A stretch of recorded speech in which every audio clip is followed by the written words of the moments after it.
Talagang darating at darating sa trabaho at negosyo mo ang mga panahong mahirap at puno ng challenges. Hindi na tayo dapat magulat pa kapag may kumatok na problema sa buhay natin. It is to be expected dahil bahagi talaga yan ng buhay. Gaya halimbawa ng bagyo, hindi naman natin alam ang eksaktong araw kung kailan ito darating, pero alam na natin na dito sa Pilipinas, hindi bababa sa 20 bagyo kada taon ang nararanasan natin. Expected na yan, kaya dapat ay harapin natin ito ng may kahandaan. Ikaw, kumusta ka naman ngayon? May pinagdaraanan ka ba dyan sa inyong opisina?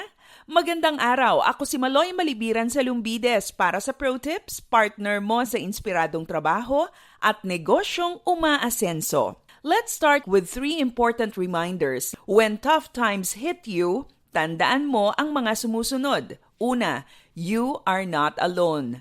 Kapag dumarating ang problema, madalas ang naiisip natin, wala tayong karamay, nag-iisa lamang tayo. Pero pakiramdam lang yan. Ang totoo, hindi naman tayo iniiwan ng Diyos, kundi tayo ang lumalayo sa Kanya.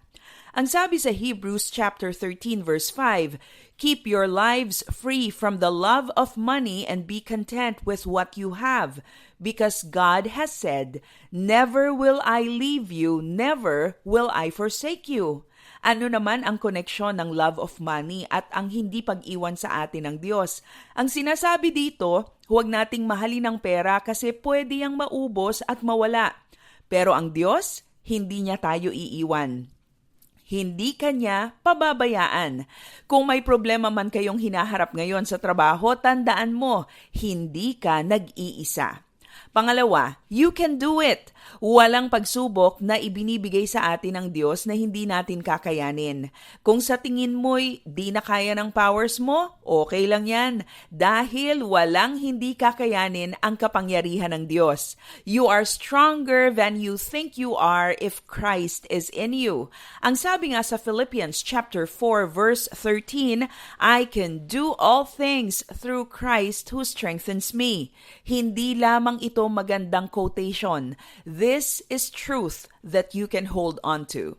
At pangatlo, you've been prepared for such a time as this. Sa tuwing haharap ka sa pagsubok, tandaan mo na ang lahat ng nangyari sa iyo bago dumating ang problemang iyan ay paghahanda para mapagtagumpayan at malampasan mo iyan. Parang mga atleta na dumaan sa mahabang pag-iensayo bago lumahok sa isang kompetisyon. Para ding estudyante na pumasok sa eskwelahan at nag-review bago kumuha ng pagsusulit. Ang araw-araw na ginagawa mo ay paghahanda para maging matatag tayo sa mga pagsubok ng buhay. When problem comes, ito'y dahil alam ng Diyos na handa ka na para dito. Wala namang problemang madali. We need to go through tests and difficulties to make us stronger and better. Be thankful when God allows you to go through tough times because you will have an opportunity to experience His presence, His strength, and His victory. Para sa ProTips, ako si Maloy Malibiran sa Lumbides. Be a blessing in the workplace today.